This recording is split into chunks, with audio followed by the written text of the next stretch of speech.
okay. Rupy, grab the microphone, mate. Sure. We can see you there. It's all good. So we've had a bit of a chat recently because we did a big catch-up on what you've been doing. But, Yeah. I mean, Zoe earlier on mentioned the fact that the Brum was a thing.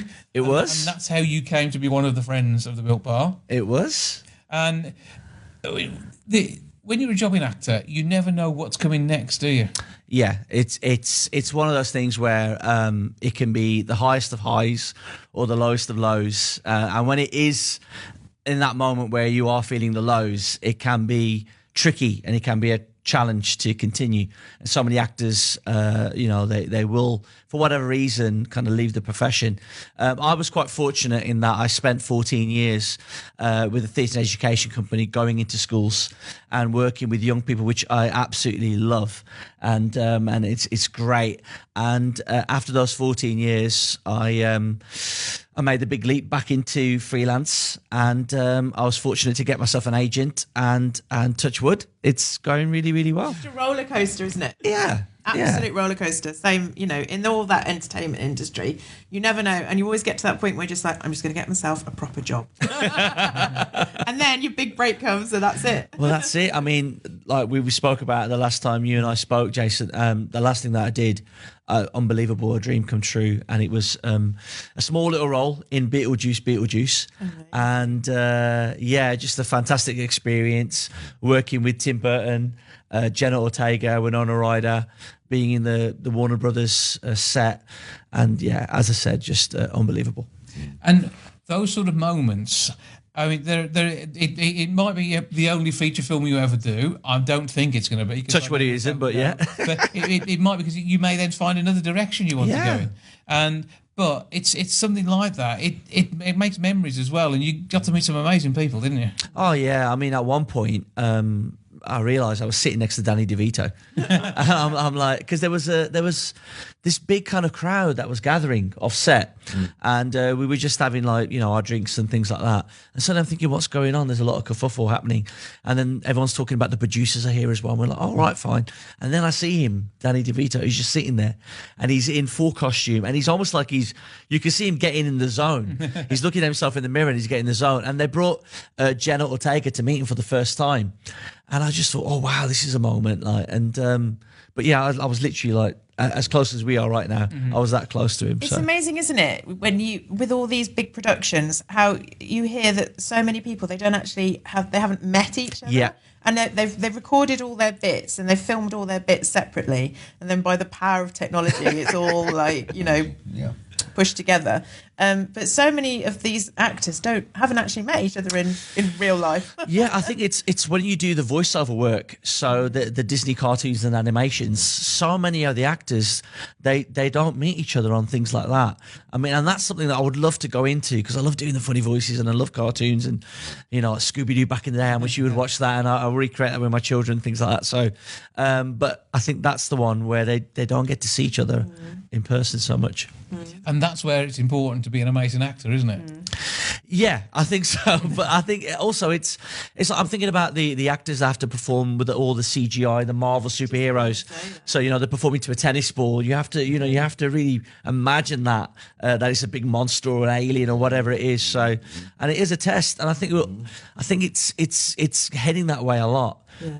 Unfortunately to a certain extent, but yeah, it is a test of an actor. Yeah. Definitely. So what is next? Because when we spoke earlier this year, I've got something coming up, but I can't tell you.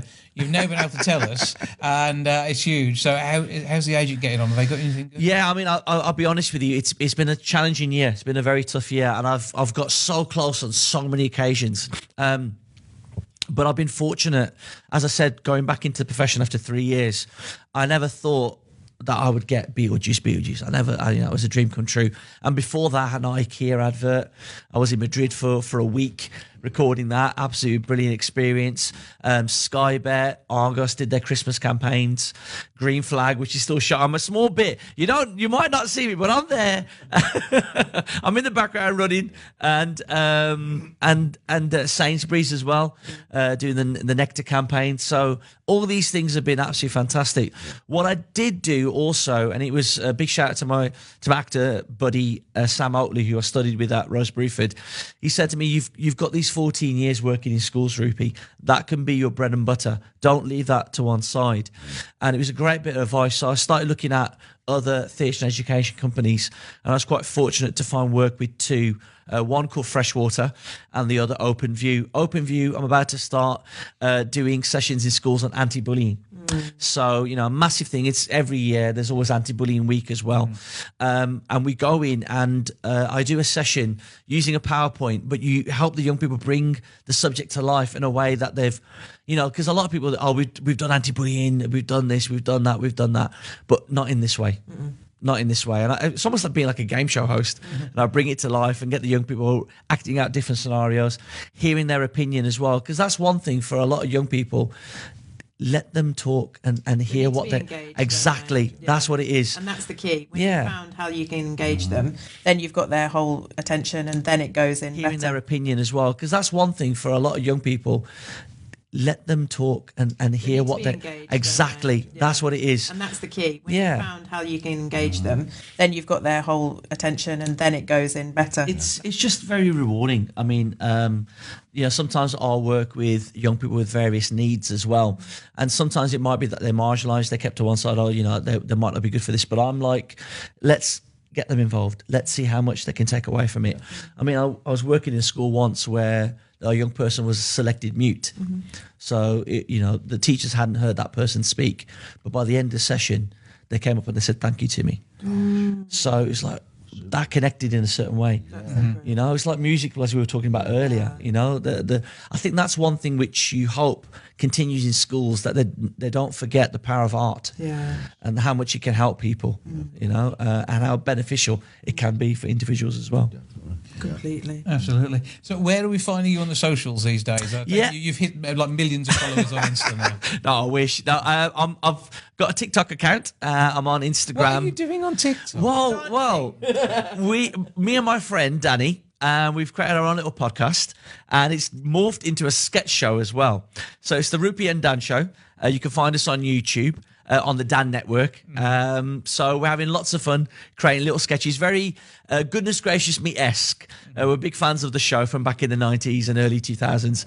And we've created our own little sketch show. A lot of the sketches are about Birmingham, West Midlands, Black Country characters. So we have a laugh. We do our own spins on Who Wants to Be a Millionaire. We set it in Tipton at one point. We've done one sketch set in Tipton. Yeah, we've called it I Want to Be a Millionaire, Bab. We've called it that. Family Fortunes. For some reason, my 2-year-old, he loves watching game shows. So I've been watching so many episodes of Family Fortunes and the American version of Family Feud that he just sparked something in me. So I've created these little sketches about Family Fortunes. And instead of using Gino DeCampo, I've called him Dino DeLampo. So we're having lots of fun with these sketches. So like I said... That's like great fun. Yeah, it's just a laugh. I mean, me and Dan met because our children go to the same primary school. So two fathers started chatting and talking at the PTA meetings and realised we had so much in common. He had an idea of creating a podcast, and I was like, I've got a lot of time on my hands. So I started writing these sketches, and it's just morphed into what it is. So the sketches are on TikTok, they're on YouTube as well. My socials are at RUPI LAL. I'm going to get it right this time because I did it before. So Rupi spelled R-U-P-I, my surname, Lal, L-A-L. And like I said, I try and keep my hand in as many pies as I can do. Acting, writing, working in schools. So Freshwater, I do 2 sessions with them. One is the Great Fire of London. So I go in and we time travel back to 1666 and they're already learning about the Great Fire of London, but it brings it to life for the young people, and it supports what the schools already do. And again, bringing the magic of theatre to young people. Like we mentioned earlier, a lot of them don't get to see theatre. So we bring that into schools. And the second one is the toy museum. So we go in, I pretend to be a curator of a toy museum, and they get to learn about why teddy bears are called teddy bears. And they get to touch these old toys and play with them. The spinning top, they get to learn about these things. And then by the end of it, they use their imaginations to create their own toy. Amazing. So, like I said, it's a fantastic kind of thing that I've found myself into now. After leaving that company for 14 years, making that leap back into freelancing, taking on board the advice of my friend. So I've got the 2 theatre companies. There's a third company I work for, which I talk about the Commonwealth Games, and then the Path to Paris, which is a programme which is talking about the Olympic Games. So at the moment, I'm doing all right. But like I said, it can be tough. It can You be never tough. know what's coming next. You never know. And that's the exciting thing as well, because you just don't know what's around the corner. You know, it doesn't always have to be negative, does it? It can be something fabulous, as you've proved. I think it's what you do off screen, off camera, off stage. It's what you're doing for yourself as well, because there are so many, you hear the story of actors just waiting for the phone call or waiting for the email to come through nowadays. But I've written to Coronation Street, EastEnders, Emmerdale. My agent loves that I do that. I'm trying to be as proactive as I can. Yeah, exactly. I mean, the most recent thing that I did was I found a class, a screen acting class, and a big shout out to the Open Space based in Birmingham. And I recently did a class last week, and it was such a supportive environment. So what we did was we had a short extract of a film. We worked on it for a few days, and then you get into the space and you just practice on screen. And even the criticisms came across so supportive, and it was nice for me, because getting rejected so many times this year, it does get disheartening. But I think you've got to remember, it's not necessarily that you're doing something wrong. It's just for whatever reason you weren't right for the part. You're not the right fit, and also it's not just one person's opinion. You've got the casting director, and they might love you to bits, but then the client, so whichever company it is, they have in their mind's eye who exactly they want. And maybe you're just not a fit for it, but you cross your fingers, you hope that they think of you for something else in the future. Just got to keep going, got to keep positive about it. But yeah, it can be so disheartening. It really can. And you've got to keep going. You do have to just keep pushing through those barriers.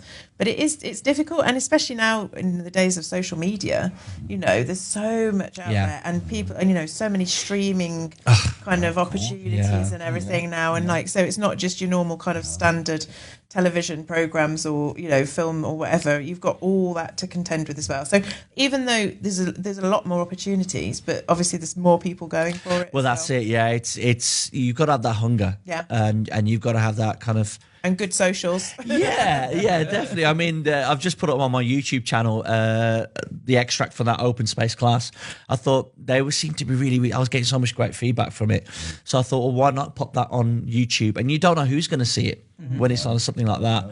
I'm hoping someone from Coronation Street or EastEnders might hello, I'm here. Give me a shot. He's the man. So I put that there, and as you said, you just know who's going to watch it. So I mean, all these videos, they go viral on TikTok. I can't do TikTok; it drives me nuts. But and all of a sudden, people will just go from nothing to blowing up and just. What the video I put up on TikTok, within 10 minutes, you have 300 views, and you're like, wow, it is amazing, and it's exciting. It's a bit scary as well. You have to be careful what you post. Yeah, I think you do have to be very careful. You have to be very careful. Yeah, I mean, you also have to be careful not to read too many comments. Well, oh God, yeah. They could be interesting, those comments. So, but have faith in yourself, have faith in your ability.